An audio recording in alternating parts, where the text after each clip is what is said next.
Shalom chez vous et merci pour cet pris avec nous encore sur Télévis Côte d'Ivoire. Toujours avec le même amour, la même ferveur, mais surtout la même fidélité. Le parcours et la vie de notre invité aujourd'hui va s'articuler, n'est-ce pas, autour du thème suivant, la formation. Et voilà, pour servir Dieu, voilà, on a besoin, n'est-ce pas, d'avoir une certaine orientation. Et donc, la personne ressource avec laquelle nous allons échanger n'est autre que l'apôtre Ndiaye Bassirou. Il est pasteur principal de la chapelle de domination cet Abidjan Cocody au sein du CSP. Il est enseignant à l'école africaine des prophètes à Riviera Faya. Il est responsable de l'école de délivrance Lève-toi Afrique. Et donc, il est marié, évidemment, un père de 4 enfants.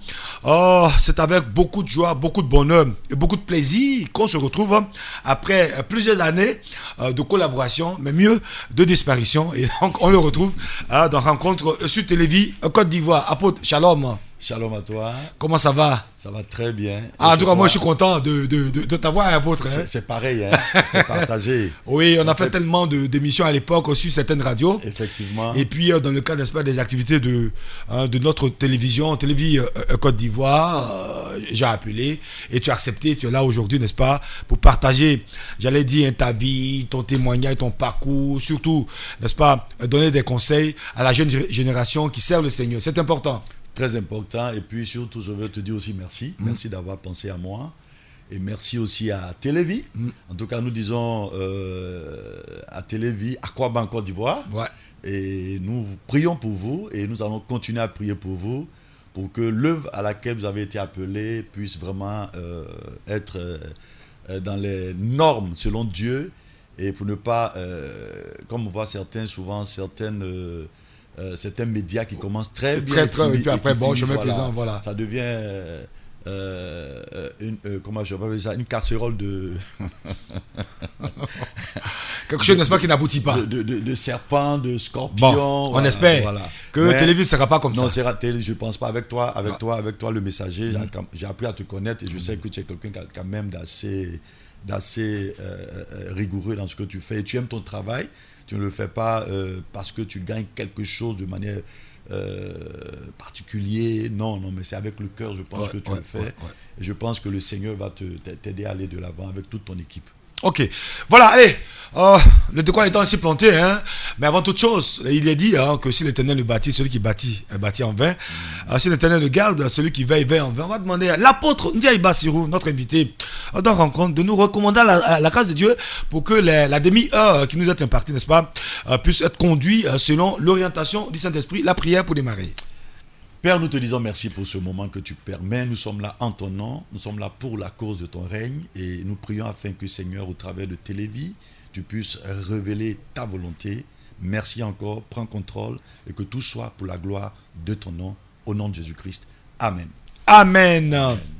L'apôtre pasteur principal de la chapelle Domination, c'est à Cocody, enseignant à l'école des prophètes, responsable de Lève-toi Afrique. Ça fait beaucoup. C'est quoi? La formation, c'est important? Oui. En fait, ça fait pas beaucoup. Ça fait pas beaucoup. Le travail de Dieu, souvent on pense que le travail de Dieu c'est seulement dans l'église. Non. Parce que quand on parle du travail de Dieu, c'est vrai, l'église, c'est ce qu'on connaît, c'est ce qui est standard. Oui. Mais il y a des ministères, il y a la formation, il y a l'équipement.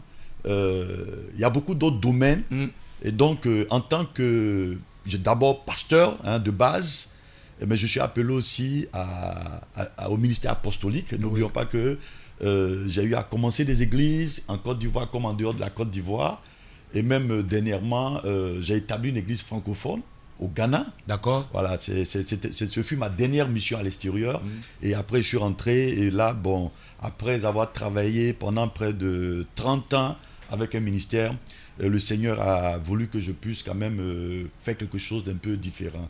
Et c'est comme ça que je me suis donné plus à la formation. Et pendant que je suis aussi pasteur d'une église. D'accord, voilà. Ok, d'accord, voilà. Ça c'est juste, on va dire, pour un aperçu de la chose, mais l'appel au Seigneur est parti comment, sachant que vous êtes d'origine, vous étiez d'origine, bon, je ne sais pas si on a dit, vous êtes d'origine musulmane, et puis on va sortir de ce milieu-là pour être au service de Jésus. Je parie que ça a été un prix à payer, et vous avez payé le prix. Oh, quelque part, oui. Il y a toujours un prix à payer, Oui. pour tout. Hein, pour tout. La vie en général, c'est un principe de la vie d'abord. Et pour l'œuvre de Dieu, qui est un autre domaine qui est spirituel, le prix il est encore plus grand. Hein.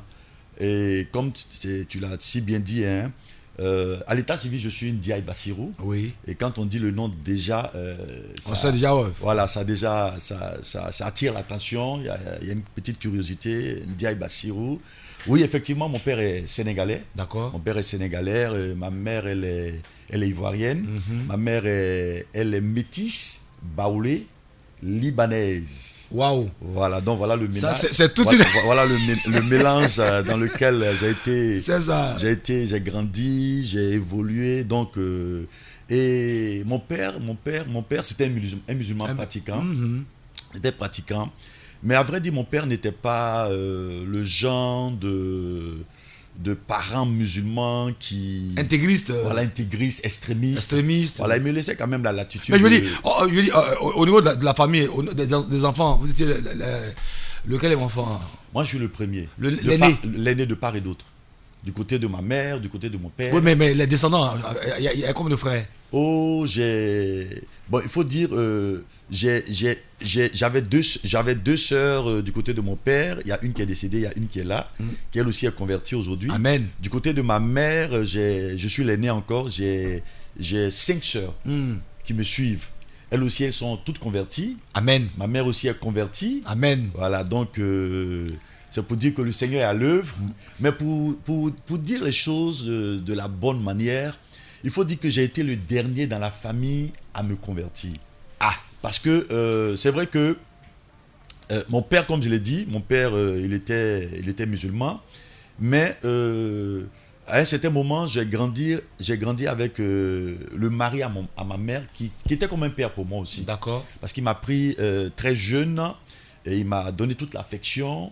Ça, c'est quand tu dis papa et maman sont séparés. Oui, voilà. Et maman s'est remariée. Voilà, maman elle s'est remariée. D'accord. Voilà, et cet homme m'a beaucoup aimé, il m'a pris comme son propre fils. Et donc, c'est lui qui s'est converti. C'est lui qui s'est converti en premier. Et ça s'est passé où, à Abidjan? Ça s'est passé à Abidjan. D'accord. Ça s'est passé à Abidjan, il s'est converti en premier. Ensuite, ma mère s'est convertie. Et mes petites sœurs aussi, bon, elles étaient plus jeunes, elles ont suivi les parents. Et moi... Comme tout bon enfant. Voilà, comme tout bon enfant. Mais moi, j'avais déjà connu la vie. Voilà, donc c'était pas évident pour moi. J'avais connu la vie. À quel âge on a connu la vie? Ouf, j'ai commencé très tôt. Et puis bon, il faut rappeler un cher téléspectateur, vous voyez que le pasteur Ndiaye, il est beau là. Bon, imaginez son 30 ans en arrière ou son 40 ans en arrière là. Donc, les femmes ont dû souffrir. Bon, Pasteur Ndiaye. Bon. Tu me fais dire les choses. Hein. Ah non mais non, c'est le témoignage. On a tous passé par là, pasteur. Tu me fais dire les choses. Non mais le pasteur... Tu sais, non, allez-y, ce que je veux dire. Oui. Les femmes. J'ai grandi une partie à la Sikoji. Oui, d'où? Yopougon. Ah. Et j'ai grandi une autre partie à la Sojefia, oui. Koumansi. Oui.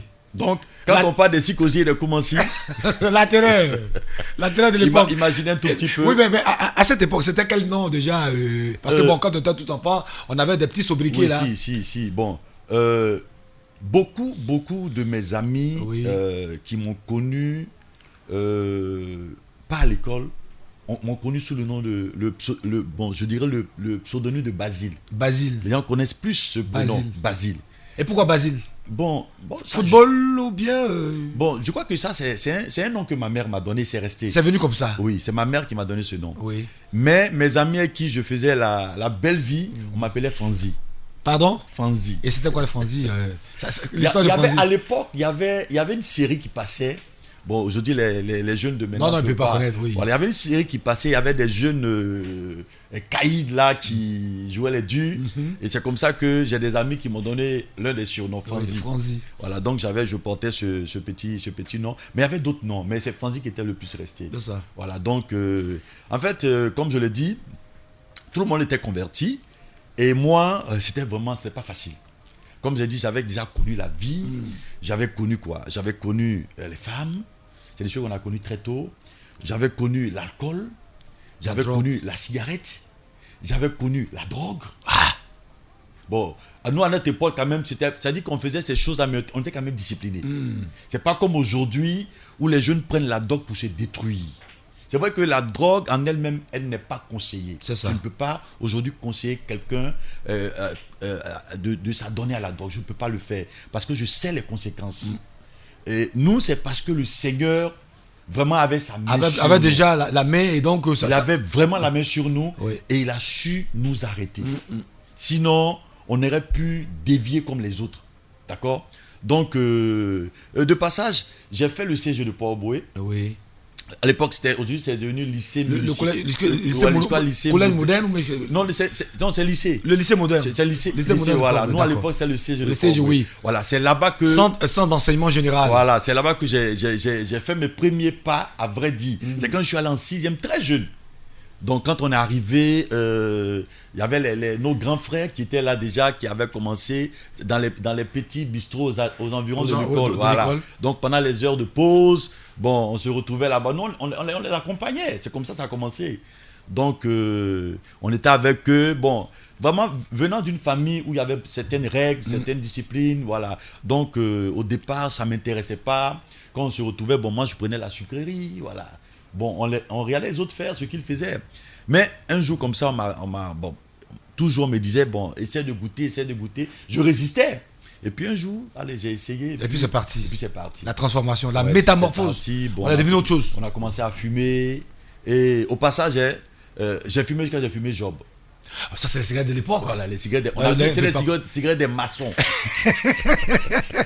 J'ai fumé Gitane. Oui. Sans parler Gauloise. de Gauloise. J'ai fumé Gauloise. Rothman. On a fumé tout du ça. Nil. Craven. Craven. Bon, en fait, ça, c'est le passé. Oui. Pour dire que. Olympe. Oui, tout ça là. On a tout fumé. J'ai dit, on a tout fumé. Bon, vous ne pouvez pas comprendre. On a tout fumé. Il ne peut pas comprendre aujourd'hui. Et après, on s'est retrouvé dans la drogue. Oui. Bon, là, ce n'était pas la cocaïne, c'était les joints. Et on se ravitaillait à l'époque à la gare de Bassam. À la gare de Bassam, c'était vraiment un endroit où on trouvait un peu de tout. Et donc, c'est comme ça que on s'est adonné à ces choses. Mais, vous voyez, étant d'une famille où il y avait certaines règles, une certaine discipline, je me cachais pour le faire. On savait que je buvais. Mais là aussi, je me cachais pour boire. C'est-à-dire que c'est quand on est avec les copains, quand on allait en boîte de nuit ou dans les maquis que je me permettais. Quand on se retrouvait avec les amis. Avec les amis. C'est ça. Mais quand je devais rentrer à la maison, j'étais toujours lucide. Mes parents même ne savaient pas que je m'adonnais à cette vie-là. Donc on va dire une double vie. J'avais une double vie. C'est comme nos enfants d'aujourd'hui, hein. Je veux dire, à la maison ils sont dociles comme je sais pas, mais dehors c'est vraiment c'est. Mais nous on avait quand même des réserves. Oui. Il y a des choses qu'on se permettait pas de faire. À notre époque, quand même, c'est vrai que bon, on avait emprunté un mauvais chemin, mais on le faisait avec quand même beaucoup de crainte. Beaucoup de méfiance, beaucoup de réserve. C'est-à-dire on voulait faire parce que bon, on voyait les autres faire. Et là, je vais interpeller la jeunesse pour leur dire, c'est-à-dire ne faites pas les choses par suivisme. Parce que c'est aujourd'hui le mal de notre société. Les gens font les choses par suivisme. C'est-à-dire parce que l'autre fait, peut-être il gagne quelque chose, ou bien le fait par plaisir. Bon, je ne sais pas réellement l'implication de cela. Et puis je me laisse emporter, je me laisse influencer, et puis c'est fini. Et il y en a qui n'arrivent pas à se retenir. Et quand c'est comme ça, c'est dangereux. C'est la désolation, c'est le chaos total. Et comme je le dis encore, nous autres là, Dieu avait sa main sur nous. Amen. Je dis, ça a duré, le temps, n'est-ce pas, que ça a duré, mais quand le véritable temps, n'est-ce pas, du Seigneur est arrivé, il y a eu automatiquement la transformation, il y a eu l'appel, il y a eu la conversion. La conversion, c'est parti comment et à quelle occasion? Bon, la conversion, c'est une longue La histoire. rencontre avec Jésus. C'est une longue histoire. Ouais. On va la raccourcir. Oui, je vais la raccourcir. Je voulais être ingénieur de son. Au passage, du CSG, je suis allé au cours casting. Oui, au plateau. Au plateau. Voilà. À l'époque, ce n'était pas l'enseignement général, c'est l'enseignement professionnel. Voilà, donc j'ai fait l'informatique là-bas. À l'époque, on n'avait pas les BTS et autres là. D'accord? Donc, quand j'ai fini là, je voulais être ingénieur de son. J'aimais la musique. Et à l'époque, je me rappelle même, on avait monté un groupe, on voulait participer à Podium. Mais On était à la Cité du Port. Oui. J'ai fait aussi la Cité du Port. D'accord. Voilà. Et donc, malheureusement, on n'a pas été retenu. Voilà, on n'a pas été retenu. Et c'était quoi le rôle dans le groupe? Moi, j'étais pianiste. Ah, ok. Voilà, j'étais pianiste. La belle époque. En fait, la musique. L'apôtre Ndiaye Bassio. Oui, Moi, c'est des trucs que je ne savais pas. Hein. Ouais, tu ne peux pas savoir. Tu peux pas savoir. D'accord. Et donc, je me suis retrouvé au studio Séquence. Oui. Aux deux plateaux, à la rue des Jardins. Ouais. J'ai un cousin qu'on appelle Pipo. Pipo, il était bassiste. C'est lui qui a fait le premier album de Ismaël Isaac. Oui. Il était bassiste. Ismaël Isaac, à l'époque, c'était Ismaël Isaac et les frères Keita. Voilà. Je crois que Pipo, il est en France maintenant. Oui. Et donc, Pipo était au studio Séquence. Et à l'époque, j'étais à Trècheville, à l'avenue 5 rue 21 Barré. Applaudis, j'ai fait Trècheville aussi. Avenue 5 rue 21 Barré. C'est juste à côté là même, c'est pas loin d'ici. Et donc, Pipo, lui, il était dans la musique. Je le voyais partir, venir. Et puis, je me suis intéressé quand même un peu, parce que j'aimais la musique. J'aimais la musique. Parce que mon beau-père, qui était le mari à mon père, qui m'a élevé pratiquement... Le mari à la mère. Oui, à ma mère, pardon. Et il était un passionné de musique. Voilà. Donc, c'est comme ça, avec lui, j'ai appris la musique. Et donc, j'ai approché Pipo, j'étais intéressé. Et puis, bon, il allait au studio souvent et je l'accompagnais. Et c'est comme ça, j'ai travaillé un peu avec Maxélin Yassé, Alain Sawaya. Oui. Le propriétaire même du studio. Oui, Séquence. Donc, c'est au studio... Bon, on fait beaucoup de choses dans les studios. En fait, je ne dirai pas tout ici. Donc, c'est là-bas. Et pendant que j'étais au studio, mon père avait hébergé... Là, je me suis retrouvé à Koumassi maintenant. Et c'est long. Je me suis retrouvé à Koumassi. De 13, je me suis retrouvé à Koumassi. Parce que tout le monde était converti. J'étais seul à la maison. Et il y a un jeune homme qui était arrivé de la France. Il s'appelait, pour ne pas dire, il s'appelle Emmanuel. Mais je vous dis, je pense que c'était un ange. Parce que jusqu'à aujourd'hui, je ne sais plus où il est. Je vous explique. Emmanuel est arrivé en Côte d'Ivoire. C'était pendant la période du multipartisme, la démocratie en Côte d'Ivoire, dans les années 90. où il y avait les marches et autres. Dans les années 90. Voilà. Et donc, Emmanuel était arrivé, en fait, il avait été... comment je peux dire ça? Il est venu en Côte d'Ivoire sous recommandation. Il avait été engagé pour venir faire des cours en Côte d'Ivoire. C'était un jeune de la Pègre en France. Un Ivoirien. Un métis ivoirien. Un métis ivoirien. Sa mère est française. Je crois que son père est ivoirien. Son père, je crois, est Atié. Voilà. Et donc, on l'a fait venir en Côte d'Ivoire pour faire des braquages. Waouh. Ouais. Et donc, si tu vois Emmanuel, à le voir, tu auras peur. Il a à l'époque, il avait des tatouages partout. C'est-à-dire son corps, c'était des tatouages. Il avait des traces de balles sur le corps, des cicatrices. Et il était proxénète, il était dealer. Donc, il est venu en Côte d'Ivoire pour faire des braquages. On l'avait loué, en quelque sorte. Et donc, quand il est arrivé, ça s'est mal passé avec les gars avec lesquels il devait travailler. Et puis, comme il n'était pas d'ici, il s'est retrouvé seul. Et je crois que il n'avait plus de logement, il était en quête de logement, ça n'allait pas chez lui. Et puis, il s'est retrouvé quelque part où il a rencontré mon beau-père, qui était lui déjà converti. C'est ça. Et donc, je crois que lui, il cherchait une maison, il allait loger. Et donc, mon père lui a parlé, parce que lui, c'était quelqu'un qui, quand il rencontrait les gens, il leur parlait de l'évangile. Je parle de mon père adoptif. Adoptif, oui. Voilà, le mari à ma mère. C'est ça. Voilà, pas mon père biologique. Voilà, mais qui était comme un père pour moi. Donc, il lui a parlé de l'évangile, et puis Emmanuel a accepté l'évangile. Et quand il a accepté l'évangile, bon, il a dit à mon père comme ça, il n'a pas d'endroit où il va dormir, voilà. Et mon père dit, bon, moi j'ai une maison, et à commencer à la Sojefia, et donc si tu veux, mais j'ai mon fils qui est là-bas. Lui aussi, il n'est pas converti, c'est un numéro. Donc, si tu c'est veux, deux numéros qui vont se rencontrer. Voilà, si tu veux, tu peux. Bon, Emmanuel, lui, bon, il avait donné sa vie au Seigneur, entre griffes. Donc, il dit, il n'y a pas de problème. Et moi, j'occupais une chambre. Et quand lui il est arrivé, il voulait dormir avec moi dans la même chambre. Il voulait dans la même chambre. Alors qu'il y avait près de 4 pièces. Ouais, 4 pièces. 3 chambres, salon. Et les autres chambres étaient libres. J'étais seul dans la maison. Donc il voulait dormir avec moi. Bon. Moi, je m'en foutais parce que je rentre, je sors, je rentre, je suis tapé, je viens, je dors, ou bien je rentre avec des femmes. Bon. Mais ça ne le dérangeait pas. Et Emmanuel, quand je sors, il m'attend pour manger. Et qu'est-ce qu'il faisait? Il achetait des Bibles. Il achète un paquet de crayons de couleur. Et il est assis là, il colore la Bible. Les passages. Il lit et colore, il lit et colore, il lit et colore. Mais il m'attend tous les jours pour manger. Donc quand j'arrive comme ça, des fois je suis fatigué, je me couche, il achète à manger. Bon, c'est le lendemain, je mange bien. Il me dit on va au kiosque manger. Je le suis, on va manger. Mais à l'époque, j'allais oublier, j'avais une queue de cheval. Ouais. L'apôtre. J'avais une queue de cheval.